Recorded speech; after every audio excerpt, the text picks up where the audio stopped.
በስመ አብ ወወልድ ወመንፈስ ቅዱስ አሐዱ አምላክ አሜን። ናኩቶ ለእግዚአብሔር ቻነ ዘፈጠረ ከመ ናምልኮ ስብሐት ለእግዚአብሔር ቻነ ዘፈጠረ ከመ ናምልኮ ክነምልኮ ክነመስግኖ ንሰግደሉ ዝፈጠረና በአርአያው በምሳሌው ዝፈጠረና አምላኽና እግዚአብሔር ኣብ ወልድ መንፈስ ቅዱስ ክብሪ ምስጋና ይብፃሕዮሞ ኣብ ርሑቕን ኣብ ቀረባን ዘለኹም ኩልኩም ህዝበ ክርስቲያን በብን ዘለኹምዎ ከመይ ኣለኹም? ናይ እግዚአብሔር ሰላም ናይ እግዚአብሔር ጸጋ ናይ እግዚአብሔር በረከት ይብፅሐልኩም። እግዚአብሔር ምስ ኩልና ይኹን። እንኳን ናብዚ ሰሙን እዚ ብሰላም ጥዕና በፅሐና ኣብፅሐኩም ኣሜን። ፅባሕ ሰንበት መጻጉዕ እዩ። ናይ መጻጉዕ ሰንበት ዝንበቡ ቅዱሳት መጻሕፍቲ ሓቢርና ክንረአና እግዚአብሔር ምስ ኩልና ይኹን። ኩሉ ዘያፈቅሮ ለእግዚእነ ወአምላክነ ወመድኃኒነ ኢየሱስ ክርስቶስ ወዘያምልጦም ማርያም ቅድስት ድንግል መክሊየ ታቦተ መንፈስ ቅዱስ ምጽአቷ እንዳት በከመይ ጳውሎስ ጉዞለ ይኩን። መልእክቲ ጳውሎስ ናብ ሰብ ገላትያ ምዕራፍ 5 ካብ ቁፅር 1 እስካብ 15 ዘሎ እዩ። ብሓርነት ምእንቲ ክንነብር ክርስቶስ ሓር ኣውፂኡና እዩ።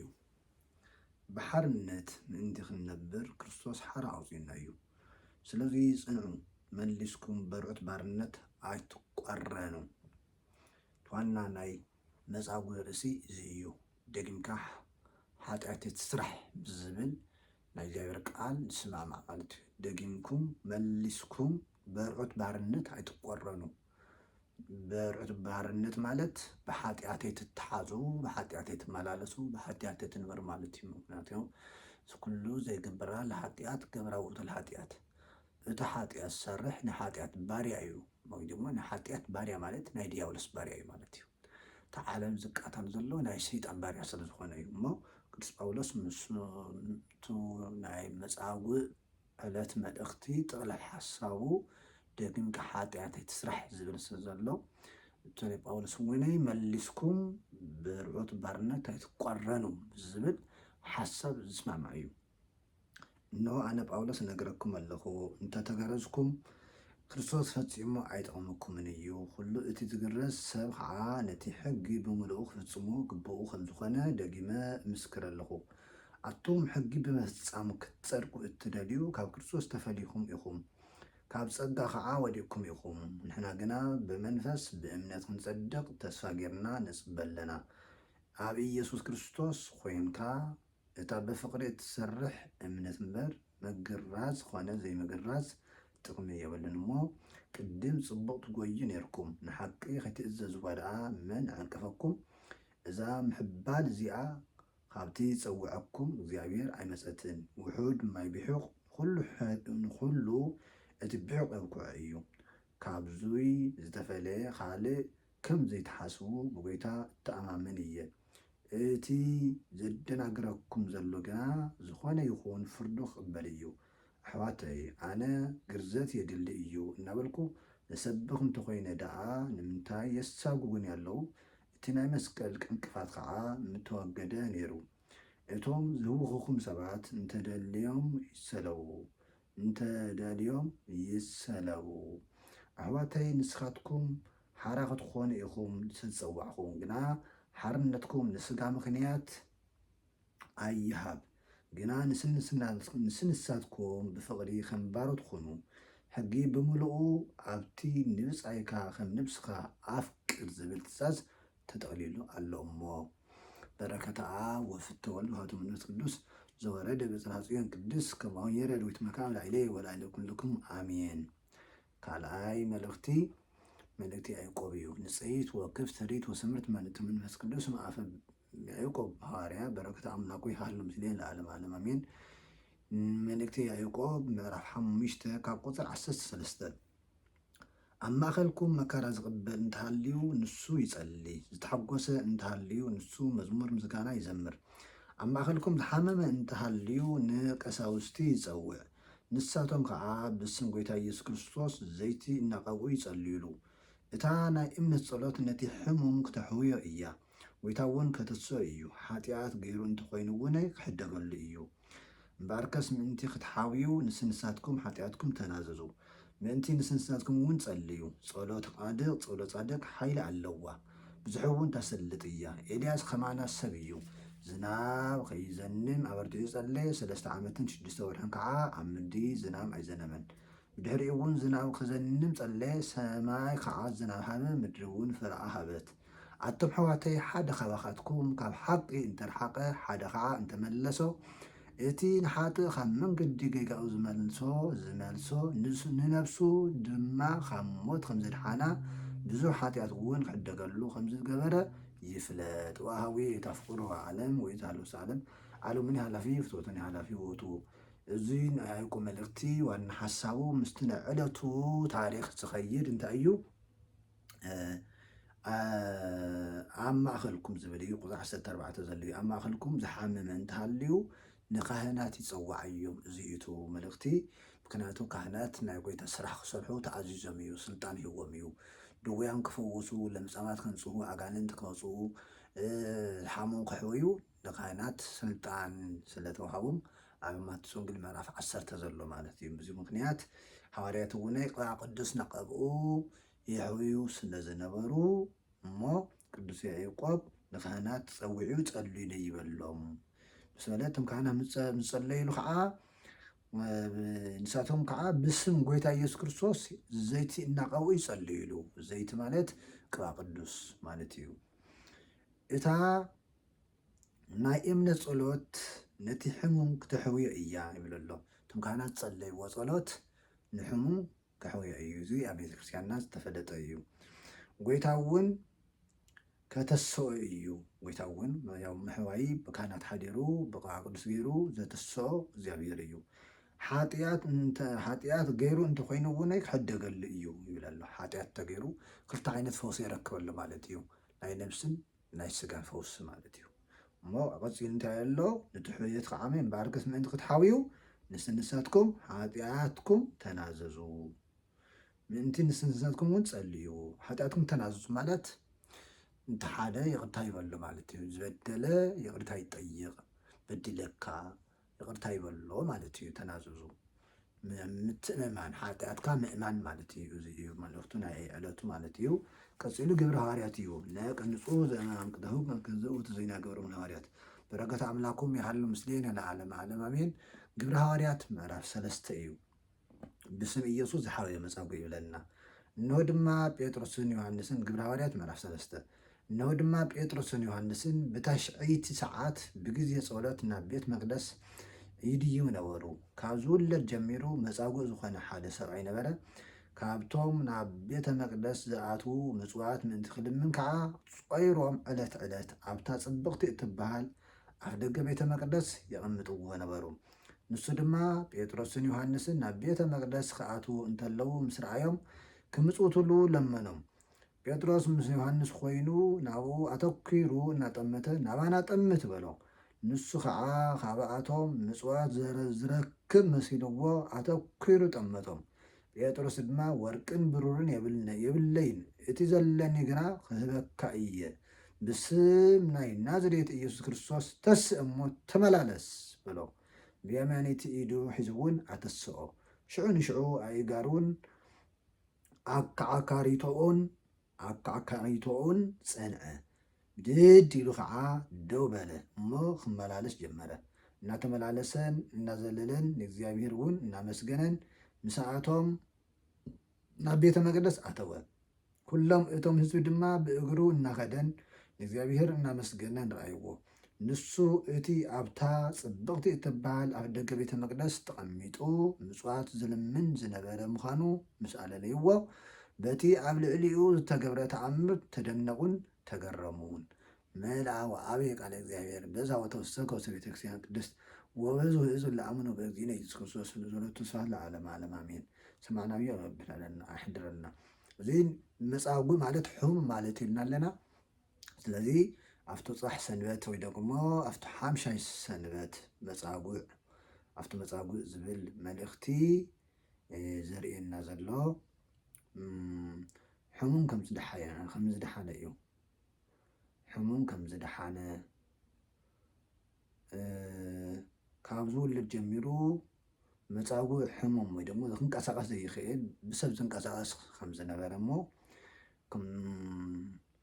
ንጴጥሮስ ንጴጥሮስ ንዮሃንስ ከም ዝሕወይዎ ብጎይታና ኢየሱስ ክርስቶስ ከም ዝሕወይዎ ቅዱስ ሉቃስ ይትረኸልና ኣሎ ማለት እዩ። ኣብዚ ሓደ እንታይ ነይረ ኣለና ቤተ መቅደስ ዝብል ኣሎ። ናብ ሃዋርያት ናብ ቤተ መቅደስ ናኸዱ ይጽልዩ ከም ዝነበሩ ኣብዚ ታሪክ ግብረ ሃዋርያት ተጻሒፉ ኣሎ። ብትሽዓተ ሰዓት ንሕና ንጸሎት ንጥቀመሉ ንቅዳሴ ንጥቀመሉ ሰዓት እዩ። ስለዚ እቲ ናይ ቤተክርስትያንና ትውፊት ስርዓት መጽሓፍ ቅዱሳዊ ከም ዝኾነ ነርድአሉ ማለት እዩ። 7 ናይ ጸሎታት ግዝያት ሰዓታት ኣለዉ። ንሳቶም መጽሓፍ ቅዱሳዊ ትሕዝቶ ካብ መጽሓፍ ቅዱስ ዝተወሰዱ ስርዓታት ከም ዝኾኑ ክንፈልጥ ክነስተውዕል ይግብአና። ካብቶም 7 ናይ ጸሎት ስርዓታት ሓደ 9 ሰዓት ዝብል እዩ። ኣብዚ ኣብ ታሽዒት ሰዓት ብግዜ ጸሎት እዩ ዘሎ። ናብ ቤተ መቅደስ ሰዓት 9 ናብ ሰዓት 9 ሃዋርያት ይጽልዩ ነይሩ ማለት እዩ። ኣብ ቤተ መቅደስ ከዓመይ ጸሎት እውነይ ኣብ ቤተ መቅደስ ከም ዘድሊ እውነይ ኣብዚ ተቐሚጡ ኣሎ ማለት እዩ። እሞ ንሃዋርያት ተዋሃበ ስልጣን ኣሎ።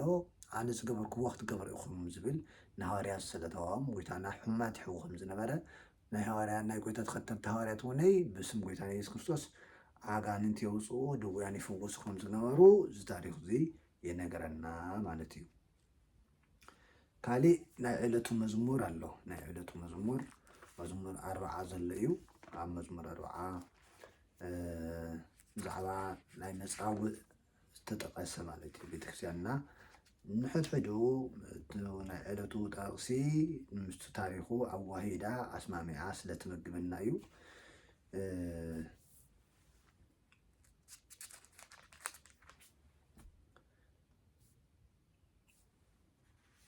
እንታይ ዝብል ኣብ መዝሙረ ዳዊት መዝሙር 40 ወይ ደግሞ 41 ዘሎ እዩ። ንድኻ ንምስኪንን ዝሓሊ ሰብ ብሩኽ እዩ፣ እግዚኣብሔር ከዓ ብመዓልቲ መከራ የድሕኖ።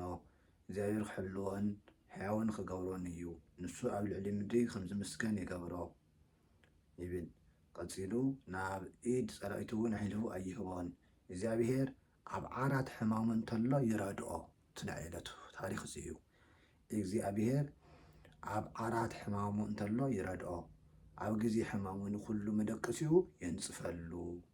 ኣነስ ኦ ጎይታ መሓረኒ፣ ንኣኻ በዲለ እየ እሞ ነፍሰይ ፈውሳ በልኩ ይብል ኣሎ።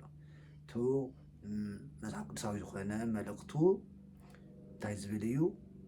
እግዚኣብሔር ኣብ ዓራት ሕማሙ እንተሎ ይረድኦ፣ ኣብ ግዜ ሕማሙ ንኩሉ መደቀሲኡ የንጽፈሉ፣ ፈውሲ ሂቦ ማለት እዩ። ኣነስ ኦ ጎይታ መሓረኒ፣ ንኣኻ በዲለ እየ እሞ ነፍሰይ ፈውሳ በልኩ ይብል ቅዱስ ዳዊት። እዚ ምስዮ ተሓይዙ ተመሳሳሊ ጥቕሲ ኣሎ። ተመሳሳሊ ጥቕሲ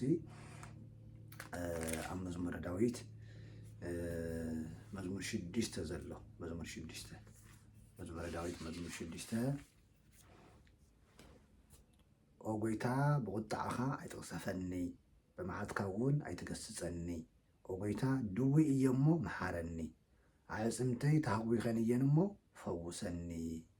እዚ ምስቱ ናይ ፈውሲ ተተሓዘ እዩ። ናይ ስጋን ናይ ነብስን ፈውሲ። ኣብ ጎይታ ብቁጣዕኻ ኣይትቕሰፈኒ። ሰብ ዝሓምም ብእግዚኣብሔር ቁጣዕ ክኸውን ይኽእል እዩ። ኣይትቕሰፈኒ፣ ብመዓትካ እውን ኣይትገስጸኒ። መዝሙረ ዳዊት መዝሙር 6 ዘሎ እዩ።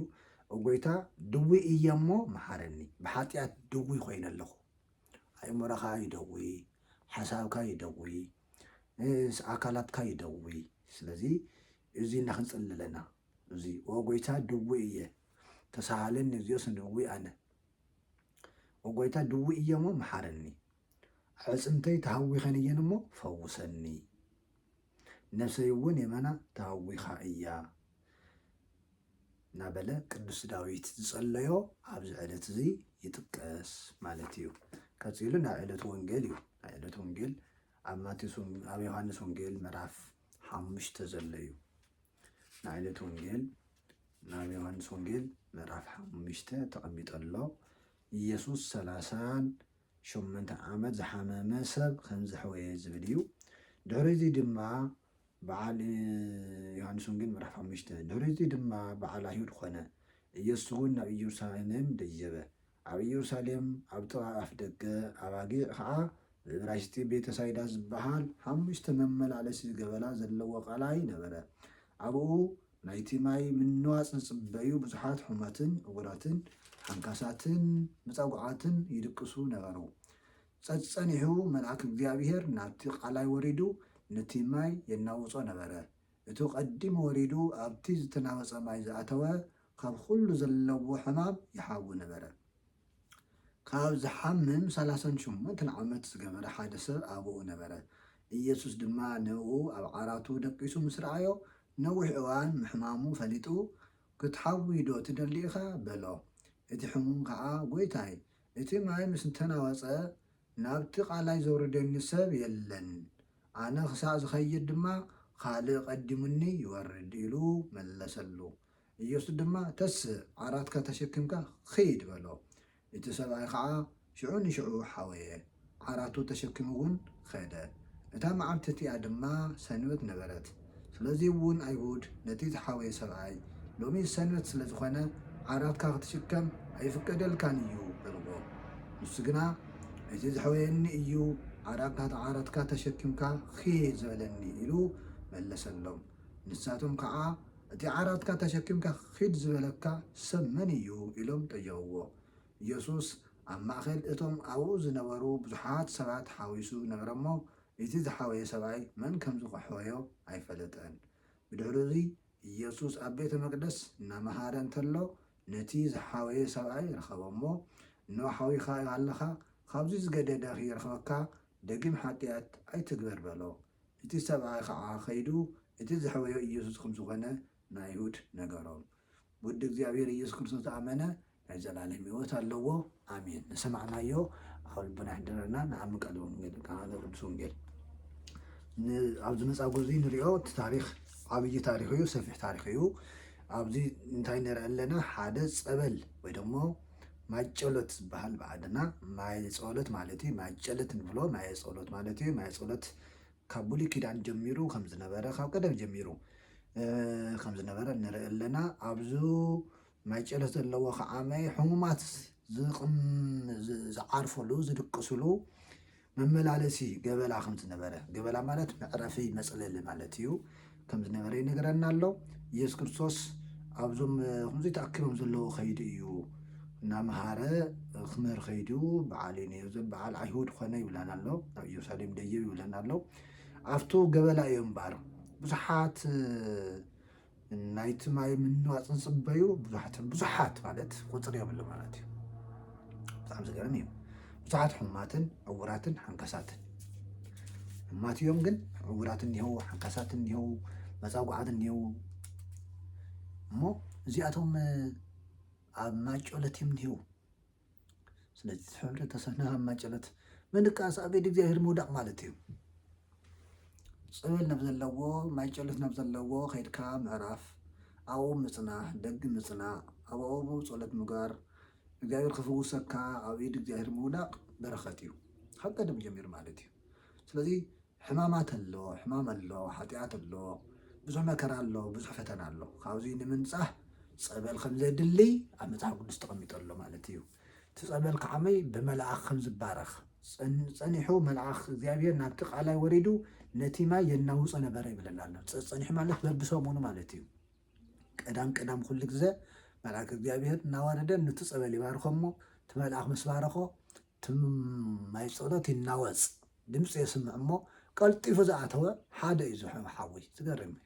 ብብሉይ ኪዳን ኣብ ሰሙን ሓደ ግዜ ንክንደይ ከበፅሕ ዳሞ ዝገርም እዩ።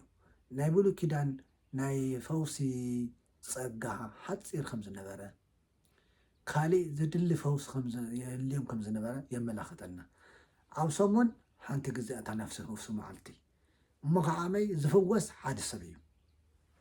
ሎሚ ዝፍወስ ቁፅሪ የብሉን እዩ። ብዙሕ ሰብ እዩ ዝፍወስ።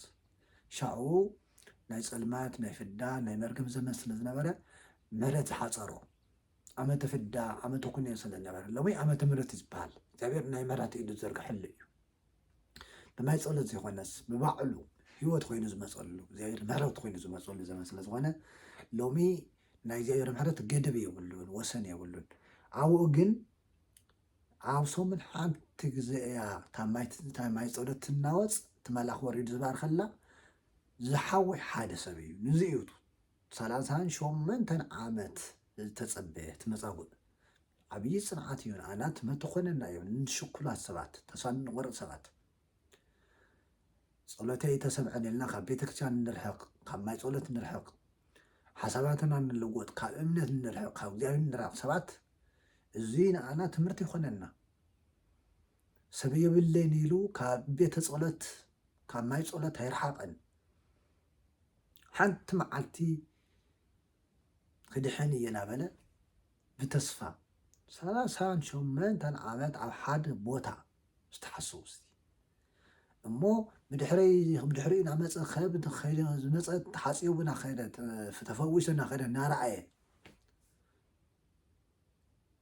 ዘልዕሎ ናብታ ፀበል ዘብፅሖ ሰብ ናሰኣነ እዩ እኮ ካብ ዓራቱ ተልዒሉ ሰለይስ ካብ ዝብል ካሊእ መፅኡ እናቐደሞ ካሊእ መፅኡ እናቐደመኒ እዩ ዘሎ ባዕሉ ክዛረብ ከሎ ካሊእ መፅኡ ይቅድመኒ እዩ ናብቲ ቃላይ ዘውርደኒ ሰብ የብለይን ኣነ ክሳዕ ዝኸይድ ድማ ካሊእ ቀዲሙኒ ይወርድ እዩ ዘሎ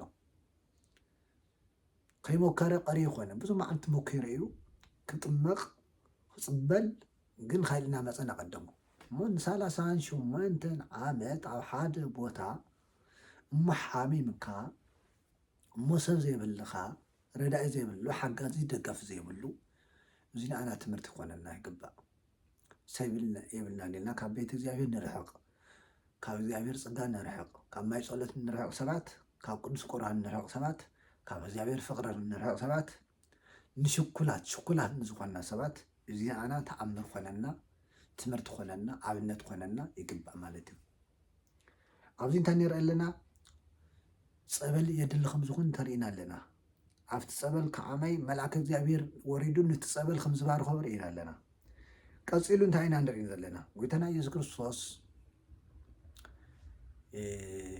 ከም ዝሓመመ ፈውሲ ከም ዘድልዮ ይፈልጥ እዩ ግን ብትሕትና ክትሓውይ ዶ ትደሊ ኢኻ ኢሉ ክጥይቆ ከሎ እምነቱ ምእንታን ክገልፅ እዩ መን ከም ዘሕወዮ ምእናን ክፈልጥ እዩ ዝሕወየካ ክትፈልጥ ኣለካ መፅሓፍ ቅዱስ ኣብዚ ክቕምጥ ተሎ እቲ ዝሓወየ ሰብ መን ከም ዘሕወየ ኣይፈለጠን እዩ ዝብለና ዘሎ እቲ ዝሓወየ ሰብኣይ መን ከም ዘሕወዮ ኣይፈለጠን ሕብረተሰብና መን ከም ዘርሓኖ ኣይፈልጥን እዩ ካብ ሰማይ ወሪዱ ካብ ድንግል ማርያም ተወሊዱ ቤዛ ኮይኑ ተሰቐለሉ ፍቅሪ ዝገለፀሉ መን ከም ዝኾነ ዘይፈልጥ ሕብረተሰብ ኣለና ፍጡሩን ፈጣሪን ዘይፈልጥ ሕብረተሰብ ኣለና ናይ ቅዱሳን ተጋድሎን ናይ ክርስቶስ ቤዛነትን ዘይፈልጥ ሕብረተሰብ ኣለና መን ከም ዘድሓነና ክንፈልጥ ኣለና ምእንታና ነፍሱ ሕሊፉ ዝሃበ ምእንታና ዝተኣሰረ ምእንታና ዝተቸንከረ ምእንታና ዝተሰቐለ ምእንታና ዝሓመመ ሕማማ ዝወሰድና ቁስልና ዝወሰደ ከምኡ እውነይ ስጋይ ብልዑ ደመይ ሰተዩ ኢሉ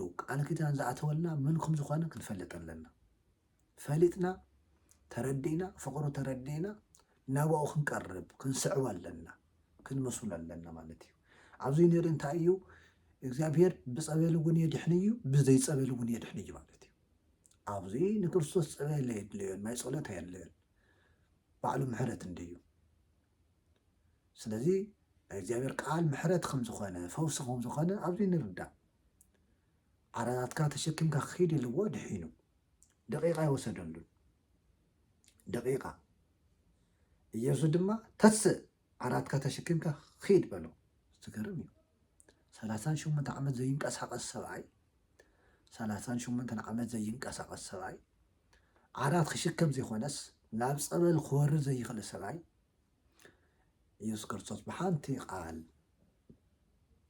ምስ ትፈክር ተባሃለኩም እዩ እግዚኣብሔር ድሕሪ ፈትዩ ቃሉ ፈውሲ እዩ እግዚኣብሔር ብመስቀል እውን ይፈውስ ብማይ ፀሎት እውን ይፈውስ ብቅዱሳን ቃል ኪዳን እውን ይፈውስ ብቃሉ ብመስቀሉ ብወንጌል እውን ይፈውስ ምዃኑ ነረድእ ብቃሉ ይፈውስ ፈውዚ ኣይዳህሰሶም ክልካ ተሓፀበ ይበሎን ስለዚ ናይ እግዚኣብሔር ቃል ፈውሲ ከም ዝኾነ ንርዳእ ማለት እዩ መረጋገፂ ከም ዝድሓነ ዓራት ተሸኪምካ ኺድ በልዎ 38 ዓመት ተሸክሞ ዓራት ተሸኪምዎ ኸደ ኣብዚ እንታይ ኣሎ ካልእ ንሪኦ ናይ ደቂ ሰባት ምቀኝነት ኣብዚ ብሰንበት መዓልቲ ብቐዳም መዓልቲ ስለ ዝፈወሶ ብቐዳም መዓልቲ ዓራት ተሸኪሙ ንምድሓኑ ምስክር ዝኾነ ሰብነቱ ከም ዝጸንዐ ሰብነቱ ጥዕናኡ ከም ተመለሰሉ ሰብነቱ ከም ተረጋገጸ ሙሉእ ሰብ ከም ዝኾነ ጥዕናኡ ሙሉእ ከም ዝኾነ ንምርጋጽ ዓራት ተሸኪሙ ኸይዱ ዓራት ተሸኪሙ ከትከሎ ን38 ዓመት ከመይ ኮይንካ ከመይ ሓድርካ እግዚአብሔር ምሓርካ እግዚአብሔር ፈውስካ ምሕረት ይወርደልካ ዘይበልዎ ናብ ፀበል ከብርድዎ ዘይከኣሉ ከጠምቕዎ ዘይከኣሉ ሰባት ኣብዚ እንታይ ይብለሉ ብቐዳም መዓልቲ ዓራት ክትሽከመ ይግበአካን ኢሎም ይቃወሙ ኣለዉ ዝገርም እዩ ናይ ደቂ ሰባት ሓሳብ እዚ ድንቁርና እዩ እዚ ውርደት እዩ ሰብ ክድሕን ከሎ ደስ ክብለና ኣለዎ ሰብ ክረክብ ከሎ ፈውሲ ክረክብ ከሎ ደስ ክብለና ኣለዎ እዚ ካብ እግዚኣብሔር ኣይኮነን እዚ ምቀኝነት ይበሃል ቅን ይበሃል ን38 ዓመት ናብ ዘጠምቆ ናብ ፀበል ዝወስዶ ስኢኑ ሰበይ ይብለ እናበለ ኣብ ዓራት ደቂሱ ዝነብር ዝነበረ ሰብ ዓራት ተሸኪሙ ክኸይድ ክንሪኦ ከለና ክገርመና እዩ ዝግባእ ተኣምር እዚ ክገርመና እዩ ዝግባእ እምበር ብሰንበት መዓልቲ ንምንታይ ዓራት ተሸኪምካ ትኸይድ ይገርም እየ ብጣዕሚ ሰንበት መዓልቲ እዩ ከመይ ኢልካ ዓራትካ ተሸከም በልዎ ሓደ ግዜ እቲ ሰንበት እዚ ንምንታይ ሰንበት ከም ዝኾነ ክንፈልጦ ይግበአና ሰንበት ናይ ፈውሲ መዓልቲ እዩ ሰንበት ሰባት ብነብሶምን ብስጋኦምን ዝሕጎስሉ መዓልቲ እዩ ተረድእዎ ናይ ሰንበት ትርጉም ይረድአና ሰንበት እንታትመፅእ ዘላ ንመንግስቲ ሰማያት ምልክት እያ ድሕሪ ሞት ኣብ መንግስቲ ሰማያት ዓቲና እናዓርፈላ ምልክት እያ ሰንበት ማለት እዩ ስለዚ ሰንበት ሰብ ዓሪፉ ተሓጊሱ ናይ እግዚኣብሔር ዛንታ ናይ እግዚኣብሔር ነገር ናስተንተነ ዝውዕለላ ዕለት እያ እምበር ናተሟገተ ዓለማዊ ሓሳብ ዓለማዊ ስራሕ ናሰርሐላ ዝነበረላ ዕለት ኣይኮነትን እያ ስለዚ ጌታና ኢየሱስ ክርስቶስ ዝኩሉ ዝገብሮ ዝነበረ ተኣምር ብቐዳም ወይ ደግሞ ብሰንበት እዩ ቀዳሚት ሰንበት ትበሃል ምክንያቱ እቲ ህዝቢ ዝረኽቦ ቀዳም መዓልቲ እዩ ዝረኽቦ ሰንበት መዓልቲ እዩ ዝረኽቦ ካሊእ መዓልቲ ይረኽቦን ካሊእ መዓልቲ ኣብ ስራሕ እዩ ስለዚ ኣብቱ ተረኸበሉ መዓልቲ ሰበብ ተኣከበሉ መዓልቲ ዝምህረሉ እውነይ ዝፍውሰሉ እውነይ ሰንበት እዩ ነይሩ ፈውሲ ሰንበት ናይ ፈውሲ መዓልቲ እያ እሞ ናብ ቤተ ክርስቲያን ከይድና ክንባረኽ ይግበአና ብሰንበት መዓልቲ ከይተባርኽና ቃሉ ከይሰምዐና ወንጌል ከይተሳለምና መስቀል ከይተሳለምና ክንውዕል ኣይግበአናን ንእግዚኣብሔር ክብሪ ከይሃበና ንእግዚኣብሔር ከየምለኽና ክንውዕል ኣይግበአናን ሰንበት ቅድስቲ ዕለት እያ ሰንበት ናይ በረከት ዕለት እያ ሰንበት ምስ እግዚኣብሔር ንራኸበላ ዝተባርኸት ዕለት እያ እዚ እውነይ እግዚኣብሔር ብዙሕ ተኣምራት ዝፈፅመላ ስለዚ ጎይታና ኢየሱስ ክርስቶስ ኣብዚ ዓለም እዚ ክመላለስ ከሎ ዝኩሉ ዝገበሮ ዕውራን ዘብርሀሉ ለምፀማን ዘምፅህሉ ድውያን ዝፈውሰሉ ሙታን ዘለዓለሉ ኣጋልን ዘውፀሉ ዕለት ሰንበት እዩ ዝተባርኸ ዕለት ናይ ተኣምር እግዚኣብሔር ብዙሕ ተኣምራት ዝገበረላ ዕለት እያ እሞ ከደን ተኣምራቱን ሓሳብና ለምውነ እግዚኣብሔር ተኣምር ክሰርሐልና ተኣምር ክፍፅመልና ናይ ትማሊ ኣምላኽ ናይ ሎም ኣምላኽ ሓደ እዩ ንሱ እዩ እስመ ኢየሱስ ክርስቶስ ዝትማልዎ እዮም ትማሊ ዝነበረ ብነቢያት ዝሰርሕ ነበረ ብሃዋርያት ተኣምር ዝሰርሕ ነበረ ለምውን ምሳና ኣሎ ለምውን ናይ ቤተክርስትያን ጎይታ ንሱ እዩ መርኣዊሃ ለቤተክርስትያን ርእሳ ለቤተክርስትያን ኣምዳ ውድዳ ለቤተክርስትያን ናይ ቤተክርስትያን መሰረት ናይ ቤተክርስትያን ርእሳ ናይ ቤተክርስትያን መራሕያ ኢየሱስ ክርስቶስ እዩ ትማሊ እውን ሎሚ እውን ፅባሕ እውን ንሱ እዩ ስለዚ ቤተክርስትያን ናይ ፈውሲ ቦታ እያ ቤተክርስትያን መድሓኒት ቤት ትበሃል ሕሙማን ካብ ሓጢኣቶም ነፃ ዝወፁላ ማለት እዩ መድሓኒት ቤት እያ ቤተክርስትያን መድሓኒት ቤት ሓኪም ባዕሉ ጎይታና ኢየሱስ ክርስቶስ እዩ ነዚኡ ጎይታና ኢየሱስ ክርስቶስ ህሙማን ይፈቅድዎ ለዓቃቢ ስራይ ወኣክቶ እያን ዝሓመሙ እዮም ንሓኪም ዝደልይዎ እምበር ጥዕያት ይኮንን ዝበለ ሕማምና ክንኣምን ኣለና ተሓሚምና ከዓመይ ንተሓኪም ክንደልዩ ኣለና ተሓኪም ዝርከበሉ ቦታ ከዓመይ ንፈልጦ ኣለና ሕሙማትና ሰብ ኮይኑ ሓጢአት ዘይሰርሕ የለን ሰብ ኮይኑ ዘይሰሓት የለን ሰብ ኮይኑ ሓጢአት ዘይሰርሕ የለን ስለዚ በብዕለቱ ሓጢአት ንሰርሕና እዚ እውን በብዕለቱ ሕድግ ለና ናበልና ንጸልይ በብዕለቱ በብሰዓቱ በብበዓልቱ እዚ ካብ ሓጢአት ክንነጽህ ካብ ሓጢአት ቁስሊ ክንነጽህ ክንፈወስ ተኾይና ናብታ ናይ ፈሱ ቦታ ክንከድ ኣለና ንሳ እንታይ እያ ቤተ መቅደስ እያ ንሳ ምን እያ ቤተ ክርስቲያን እያ ወይታና እግዚአብሔር ዝግለጸላ ስጋውን ደሙ ዝፍተተላ ቃሉ ዝንገረላ ቃሉ ንሰምዐላ ዝምረላ ዝምልኸላ ቦታ ቅድስቲ ቦታ ናይ ሰማይ መስኮት ትበሃል ቅዱስ ያዕቆብ ናይ ሰማይ መስኮት ኢልዋ እዩ ቤተ ክርስቲያን ቤተ መቅደስ ናይ ሰማይ መስኮት በዛ ቤተ ክርስቲያንና ጸሎትና ነቕረብና እግዚአብሔር ስለዚ ካብ ቤተ ክርስቲያን ክንድሕቕ ይግበአናን እሞ መጻጉዕ ክንሓስብ ከለና ናይ ፈውሲ ዕለት ምዃኑ እግዚአብሔር ንብዙሕ ዘመናት ዝፈጽሞ ናይ ፈውሲ ጸጋኡ ንዘንትነወላ ንሕና እውን ናይ ሕሙማትና ንሕና እውን መጻጉዕና ኣብ ህይወትና ብዙሕ መጻጉዕ ኣሎ ነብስና መጻጉዕ ኮይና እያ ዓለም ብምሉእ መጻጉዕ እያ ብዘይ ኢየሱስ ክርስቶስ ካልእ ፈውሲ የብላን ዓለም ንሰብ ናብ መጻጉዕ እያ ትቕይሮ ኩናት ንሰብ መጻጉዕ እዩ ዝገብሮ ንዓለም ሁከት ዘይምስምዕማዕ ንሰብ ናብ መጻጉዕነት እዩ ዝቕይሮ እንትሪእዋ ዘለኹም ዛ ዓለም ኣብ ዝሓለፈ ኩናት ክንደይ መንእሰይ መጻጉዕ ኮይኑና ኣብ ዓለም ክንደይ መጻጉዕ ኣሎ ዓለም ሰላም ኣይትህብን ዓለም ፈውሲ ኣይትህብን ዓለም ትሰብብ እምበር ኣይትጽግንን እያ ዓለም መጻጉዕ ትገብረካ እምበር ኣይትሕወየካን እያ ዓለም ተዕውረካ እምበር ብርሃን ኣይትበካን እያ ዓለም ትቐትለካ እምበር ኣይተትስእካን እያ ካብ እግዚአብሔር ተዋሃበና ሓደ ግዜ ዘይድገም ህይወት ኣለና እቲ ዘይድገም ህይወትና ክንሕልዎ ይግበአና ህይወትና ብኣጋጣሚ ክንስእኖ የብልናን ኣታ ህዝቢ ስማዕ ኣቱም ክርስቲያን ስምዑ ዝተዋሃበና ነፍሲ ዝተዋሃበና ህይወት ዘይድገም ህይወት እዩ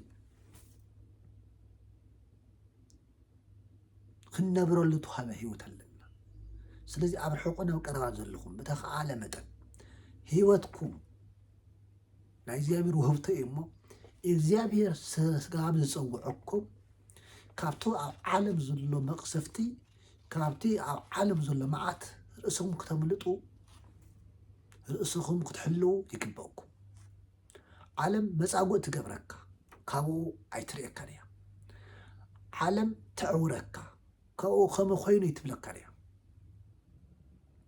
መጻጉዕ እኮ ብሓጢአት እዩ መጻጉዕ ኮይኑ እሞ በይኑ ዶ መጻጉዕ ኮይኑ ይመስለኩም በይኑ ዶ ሓጢአት ሰርሑ ይመስለኩም ምስ ዝኾኑ ሰባት እዩ ሓጢአት ሰሪሑ ዓለም ሓጢአት ክትሰርሕ ትደፈፈአካ እሞ መጻጉዕ ምስ ኾንካ ትርስዐካ ዓለም ሓጢአት ክትሰርሕ ንመጻጉዕ ሓጢአት ክትሰርሕ ደፋፊኣቶ ነይራ ሓጢአት ክትሰርሕ ምስ እግዚኣብሔር ክበኣስ ሕጊ እግዚኣብሔር ክትሕስ ደፋፊኣቶ ሓጢአት ምስ ሰርሐ ምስ ሓመመ ረሲዓቶ ንዚኡ 38 ዓመት ወዲቑ ክነብር ከሎ ሰብ የብለይን ዝበለ ሰብ የብለይ እሞ ክንደይ ሰብ ዘይብሉ ሰብ ኣለና ኣብ ዘመን እዚ ኣብዚ ግዜ እዚ ምንታ ዓዶም ምንታ ህዝቦም ዓይኖም ሰኣኑ እግሮም ሰኣኑ ጥዕናኦም ሰኣኑ ህይወቶም ሰኣኑ ለምኹ እንታይ ይብል ኣለዉ ሰብ የብለይን ይብል ኣለዉ እሞ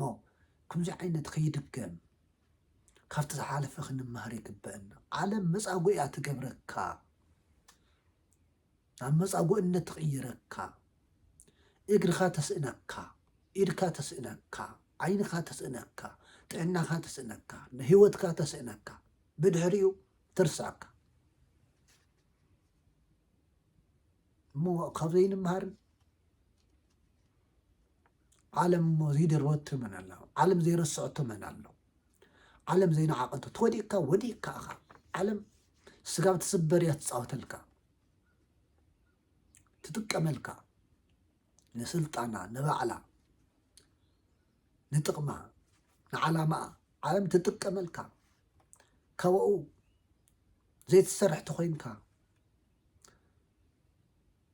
ከም ዝበለየ ኣቕሓ ትድርብየካ ትጉሕፈካ። ስለዚ እግዚኣብሔር ክሕወየና ናብቲ ምእንታና ፈውስ ኮይኑ ዝመፅእ ናብቲ ምሕረት ኮይኑ ዝመፅእ ናብቲ መድሓኒት ኮይኑ ዝመፅእ ናብቲ ቤዛና ኮይኑ ዝመፅእ ናብ መድሃኒ ዓለም ንቕረብ ናብኦ ንቕረብ ለምውን ክድሕን ትደሊ ድኻ ናበለ እግዚኣብሔር ኢዱ ዘርጊሑ ይፅበየና ኣሎ ክድሕን ትደሊ ድኻ ክድሕን ትደሊ ድኺ ክድሕን ትደልዩ ድኹም ናበለ እግዚኣብሔር ናይ ምሕረት ኢዱ ዘርጊሑና ኣሎ ንጠቐመሉ ናብኦ ንቕረብ ለምውን እግዚኣብሔር መሓሪ እዩ ዓመተ ምህረት ተባሂሉ እኮ ናይ ምሕረት ዘመን ተባሂሉ እኮ ዓለም እቲ ናይ ዓመተ ምህረት ናብ መዓት ትቐይሮ ናብ መከራ ትቐይሮ ናብ ፀልማት ትቐይሮ እምበር እግዚኣብሔር ግን ኣይልወጥን ትማሊ ብፍቕሪ ዝርእየና ነበረ ትማሊ ብምሕረት ዓይኑ ዝርእየና ነበረ ኣይልወጥን ንሱ ኩሉ ግዜ መሓሪ እዩ ንሱ ኩሉ ግዜ ምእንታና ስጋዊ ደሙ ዝቆረሰ ለምውነይ ናይ ምሕረት ጎይታ እዩ ለምውነይ ናይ ምሕረት ናይ ፍቕሪ ኣቦ እዩ ፍቕሩን ምሕረቱን ስለ ዝሃበና ክብሪ ምስጋና ይብፅሓዩ እሞ እግዚኣብሔር ብዙሕ መልክዕ ይፈውስ እዩ ቅዱስ ያሬድ ከምዚ ይብል ዓበይቲ ሃይላተ ገብረ ኢየሱስ በዕለተ ሰንበት እንኩሉ ዘገብረ እነግር ጽቡር ይዓውር ሕያው ዓይነ ጎይታና ኢየሱስ ክርስቶስ ኣብዚ ዓለም እዚ ብዙሕ ዓበይቲ ነገራት ገይሩ ብዙሕ ተኣምር ገይሩ ብዙሕ ዘገርም ዘድንቕ ገይሩ ካብ ኩሉ ዝዓቢ ከዓ መዓዝ በዕለተ ሰንበት ካብ ኩሉ ዝዓበየ ክነግር ጽቡር ይዓውር ሕያው ዓይነ ጭቃ ዓይኒ ይዕውር እምበር ኣየብርህን እዩ ጭቃ ዶ ዓይኒ ይዕውር እምበር ዓይኒ የብርህ ውእቱ ሰብ ገብረ ወረቀ ምድረ ወገብረ ጽቡረ ንሱ ግን